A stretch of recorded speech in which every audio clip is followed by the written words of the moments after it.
Nous allons voir dans cette nouvelle partie sur le programme Krakatoa comment créer des nuages ou bien de la fumée. En somme, nous allons voir la procédure à suivre. Normalement, la création de nuages ou de fumée est faite avec des générateurs de particules dynamiques. Mais dans le cas de Krakatoa, on peut tout à fait en générer et ceci aura l'avantage, c'est qu'on pourra plus facilement modéliser les nuages. Alors je commence par vérifier les unités. Donc je vais dans Unit Setup et je me mets en mode générique. Ensuite je crée un box de 100 par 100 sur 40 de hauteur. Donc comme ceci avec ces valeurs.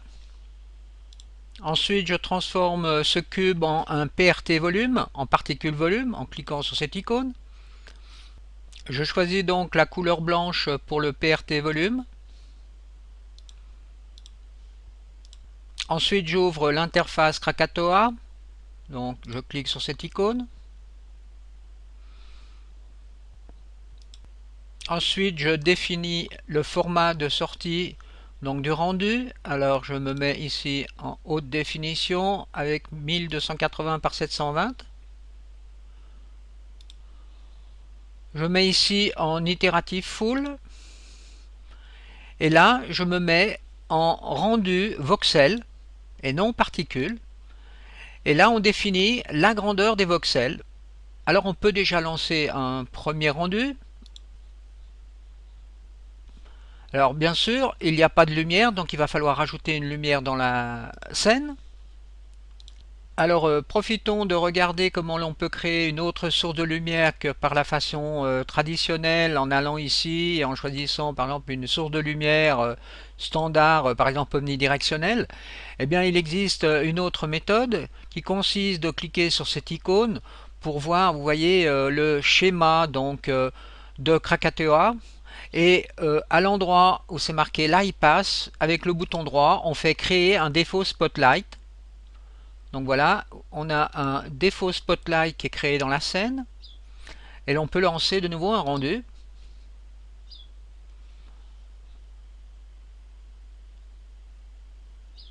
Donc voilà notre boîte en forme de nuage. On augmente la grandeur donc des voxels en cliquant à cet endroit et en choisissant 1. Et le rayon de filtrage entre deux voxels, on va passer à 2. On lance de nouveau un rendu.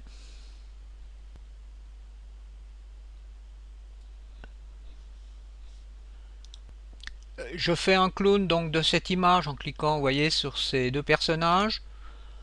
Donc là, j'ai une fenêtre supplémentaire.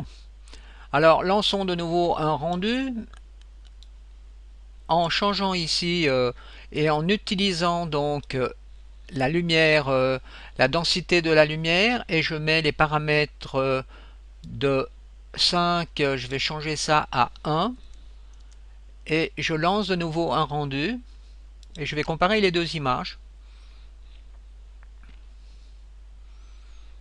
Donc là, on constate que le nuage est mieux éclairé, donc est beaucoup plus éclairé que précédemment. Ensuite, j'ouvre les global valeurs. Je fais override émission.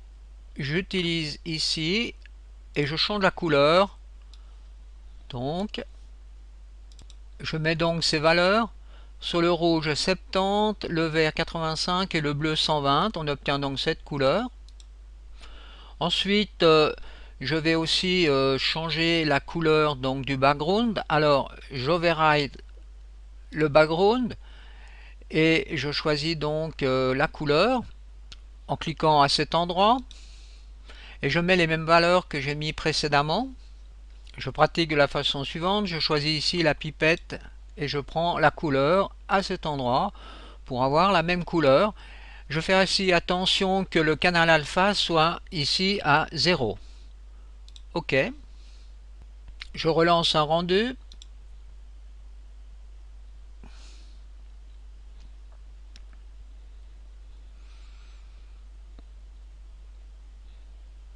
Alors ensuite, retournez donc dans le PRT volume et dans les paramètres, et ici vous voyez, vous devez avoir le jitter position actionné, c'est-à-dire donner un peu d'aléatoire, autrement ce sera beaucoup moins naturel pour un nuage. Pour donner plus de réalisme à notre nuage, nous allons rajouter un modificateur. Donc on choisit un magma modificateur, on ouvre l'éditeur donc de magma. Ensuite vous allez donc sur le site principal Twinbox Software, et dans la documentation Krakatoa vous allez chercher donc le tutoriel Cloud Modeling, et vous vous déplacez à cet endroit pour télécharger un fichier qui va vous éviter de faire de la programmation. Donc vous téléchargez ce fichier là, et il y en a un deuxième un peu plus bas qu'il faudra aussi télécharger pour la suite. Donc celui-ci que je vous conseille de décompresser à cet endroit. Donc dans utilisateur, dans votre nom d'utilisateur, les applications data locales, Twinbox, Krakatoa, et dans le répertoire Magma Flow. Donc si jamais vous n'avez pas tous ces répertoires qui sont visibles, il faudra aller dans Windows et faire fichier caché, donc rendre visible les fichiers cachés. Donc ensuite dans l'éditeur Magma, vous faites File, Import, et donc vous cherchez donc Cloudflow 1 que vous allez donc charger dans l'éditeur, et vous obtenez donc cette séquence de programmation. Le but de cette programmation est d'agir sur la densité des particules pour que le nuage soit beaucoup plus réaliste. Alors ici on rajoute un module qui crée du bruit. Alors vous trouvez ça dans une fonction bruit qui se trouve ici. Sur les entrées donc de cette fonction, vous avez une fréquence qui est appliquée ici, dont la valeur est ici de 0,1. En plus, cette fréquence est exposée donc dans le panneau des paramètres ici. Donc si vous désélectionnez là, vous voyez que Exposed séquence fréquence n'est plus disponible. Donc on expose. Donc ensuite on va pouvoir varier ici ces paramètres. Ensuite on a aussi ici la distance. Non, plus exactement on a la force. Et là on a un paramètre qui est signet de distance, qui est le paramètre principal qui nous permet justement de faire un calcul de la densité par rapport à la profondeur des particules. Donc les particules qui sont devant seront blanches, mais les particules qui sont plus lointaines, donc en 3D, dans la profondeur, seront plus foncées. Donc on retrouve deux canaux d'entrée, donc la position et la distance. Donc ce sont des canaux qui sont calculés donc pour chaque particule. Alors comme on a vu précédemment, pour l'échelle, pour la couleur, la position et ainsi de suite. Alors, donc ce sont les deux canaux principaux que l'on utilise pour créer cette densité. Alors là vous voyez, vous avez bon, les multiplicateurs, un puissance, donc on augmente la valeur par rapport à l'exponentielle qui se trouve donc sur un floating point en valeur 2 qui est aussi exposé, vous voyez. Ensuite là vous avez des modules logiques.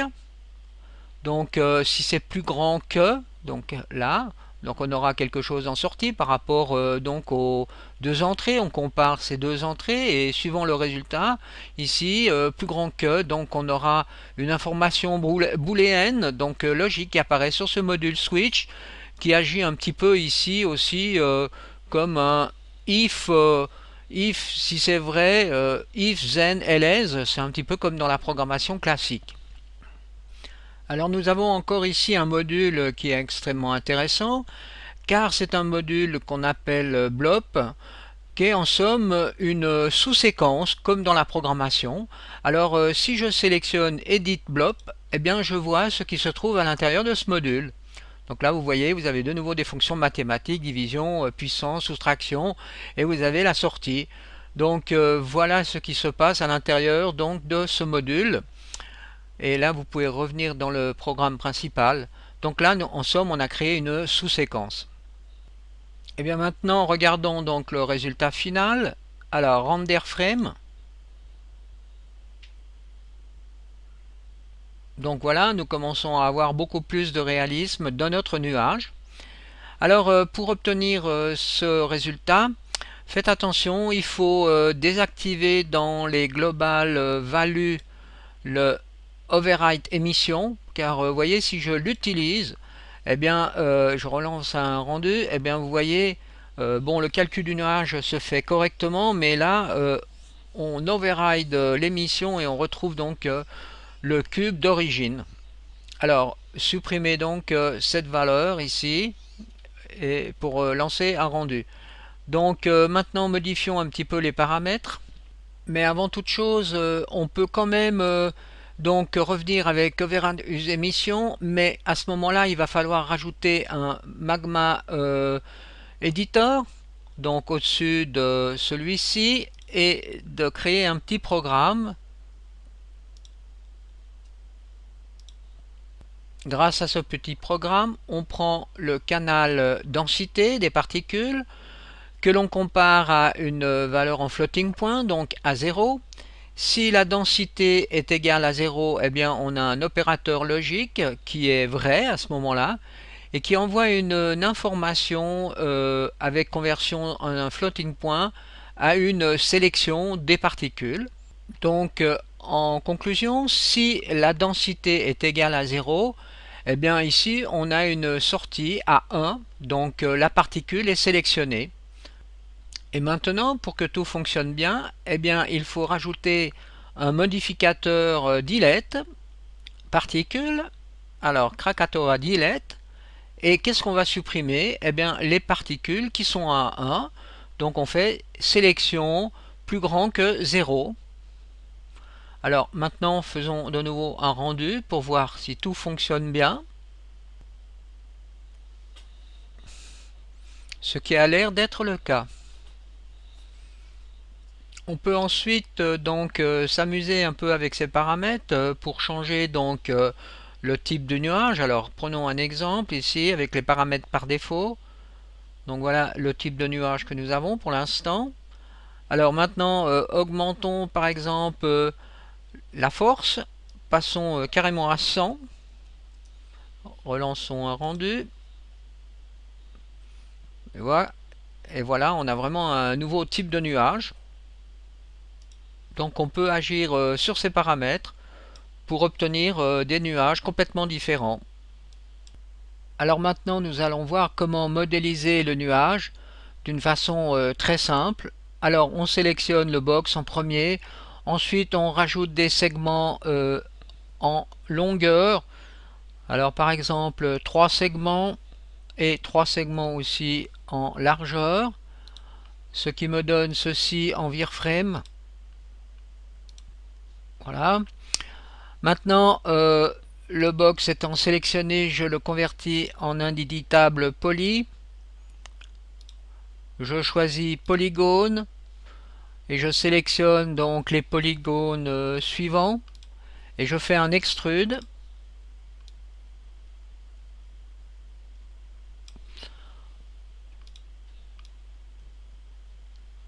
Donc, voilà un exemple de modélisation. Vous voyez, extrêmement simple.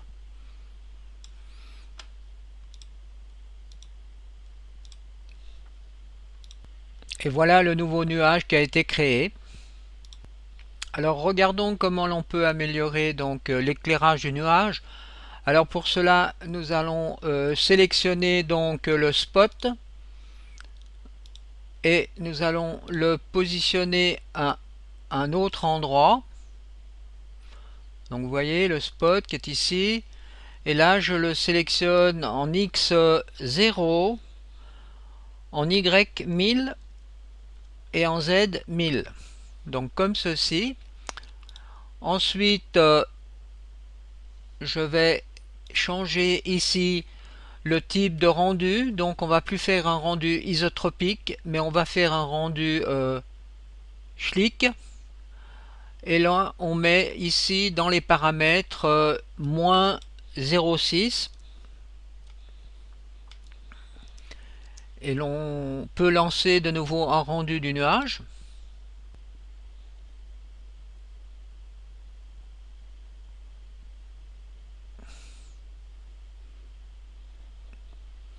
Donc voilà une nouvelle version du nuage avec un éclairage un peu différent et un shader différent. Alors j'ai oublié ici d'actionner donc la densité de la lumière. Et puis je vais faire une chose, je vais changer un peu la couleur du background et la foncer un peu plus pour avoir un meilleur contraste entre le nuage et le background.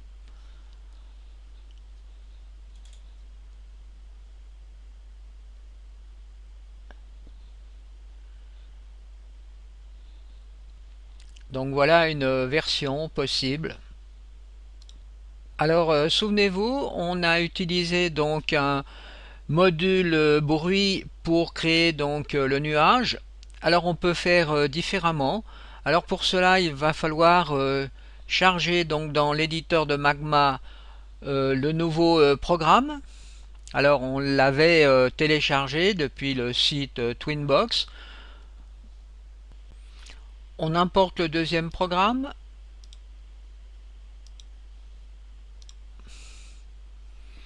Ensuite on sélectionne le module Map. On rajoute Add Texture Map. On choisit dans le browser de 3ds Max une matière cellulaire. OK. Ensuite on édite cette matière en faisant, on clique sur ce bouton là, et dans la matière ici on choisit la couleur noire pour cette partie et la couleur blanche à cet endroit. Donc là on a la matière cellulaire, on change la dimension donc des cellules, on met 12 et ensuite on peut déjà lancer un rendu pour voir la différence. Donc voilà le nuage qui est en train de se créer donc avec cette technique de matière cellulaire qui crée en somme le bruit dans le nuage. C'est donc une autre façon de créer du bruit dans le nuage. Donc en agissant donc avec ces paramètres qui se trouvent ici, on peut donc modifier notre nuage. Et ensuite aussi avec le paramètre dimension donc des cellules. Alors je mets 12.